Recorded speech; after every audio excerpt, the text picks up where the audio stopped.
ഈ ഉണ്ട പടത്തെ കുറിച്ച് എപ്പോഴും പറയാറുണ്ട്, ഉണ്ടയിലെ അഭിനയത്തെ കുറിച്ച് മമ്മൂക്കയുമായുള്ള എക്സ്പീരിയൻസ് ഇപ്പോഴും ആ ബന്ധം കീപ്പ് ചെയ്യുന്നുണ്ട്. മമ്മൂക്ക പെരുന്നാളിന് ആശംസ അറിയിക്കുക, ഇടയ്ക്കിടക്ക് ഗുഡ് മോർണിംഗ്, തിരിച്ച് ഗുഡ് മോർണിംഗ്, തിരിച്ച് റിപ്ലൈ ആയിരിക്കും. പിന്നെ നമ്മുടെ സിനിമ ഇറങ്ങിയാൽ നല്ല റിവ്യൂ ഒക്കെ കേട്ടാൽ നന്നായിട്ടുണ്ട്, കൺഗ്രാറ്റുലേഷൻസ് എന്നൊക്കെ പറഞ്ഞ പടമൊക്കെ കണ്ട അഭിപ്രായം പറയും. അത് ഉണ്ടക്കേശ് ഓപ്പറേഷൻ ജാവ മുതൽ തന്നെ മമ്മൂക്കയെ കുറിച്ച് എപ്പോഴും പറയാറുണ്ട്, നമുക്ക് ഇങ്ങനെ ഒരാളെ ഇഷ്ടപ്പെട്ട് കൂടെ കൂട്ടിയാ പിന്നെ കൂടെ കൂട്ടുന്നുള്ളത്. പിന്നെ തീർച്ചയായും നമുക്ക് എങ്ങനെ ഇത്രയും സമയം നമുക്ക് കണ്ടെത്തണം എന്നുള്ളതാണ്. ഇത്ര അധികം സിനിമകള്, ഇത്ര പിന്നെ എല്ലാ ആൾക്കാരെ കുറിച്ച് അറിയുന്നത്, എല്ലാ ആൾക്കാരെ കാര്യങ്ങൾ അന്വേഷിക്കുന്നത്, ലോകത്ത് നടക്കുന്ന എല്ലാം അറിയുന്നത്, സിനിമക്കകത്ത് നടക്കുന്ന എല്ലാം അറിയുന്നത്. അപ്പൊ അത് ഭയങ്കര നമുക്ക് അത്ഭുതമായി തോന്നാറുണ്ട്.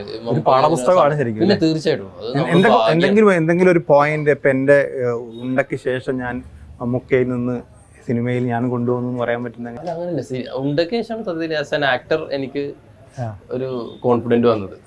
ഞാൻ ഈ ജോലി എനിക്ക് ഓക്കെയാണ്, കൊള്ളാം എന്നുള്ള തോന്നിയത്, എനിക്ക് മുന്നോട്ട് കൊണ്ടുപോകാൻ പറ്റും തോന്നിയത്. അത് പക്ഷേ മമ്മൂക്ക കൂടി ഉള്ളതുകൊണ്ട് തന്നെ ആയിരിക്കും അത്.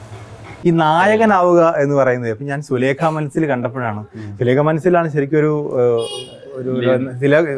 രുക്മനെ മാത്രം ഡിപ്പെൻഡ് ചെയ്യുന്ന ഒരു പടമായിട്ട് മാറിയത്. ഭയങ്കര ഫാമിലി ഓഡിയൻസിനെ കീഴ്പ്പെടുത്തിയ ഒരു പടമാണ് അത്. പ്രതീക്ഷിച്ച പടമായിരുന്നു.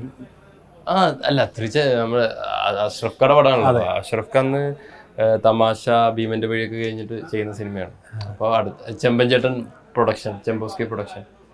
അപ്പോ പ്രതീക്ഷ ഉണ്ടായിരുന്നു ആ സിനിമയില്, എന്തായാലും തീർച്ചയായും പ്രതീക്ഷ ഉണ്ടായിരുന്നു. അതിലെ പാട്ടുകളാണ് ശരിക്കും വിഷ്ണു വിജയുടെ പാട്ടുകള് ഭയങ്കര, എനിക്ക് തോന്നുന്നു ഇപ്പോഴും പെരുന്നാളിനായാലും കല്യാണങ്ങൾക്കൊക്കെ പാട്ടുകൾ, സുലേഖ മനസ്സിലെ പാട്ടുകളാണ് എല്ലാ കല്യാണ വീടുകളിലെയും കുറെ കാലം കീഴ്പ്പെടുത്തിയ പാട്ടുകളാണ്.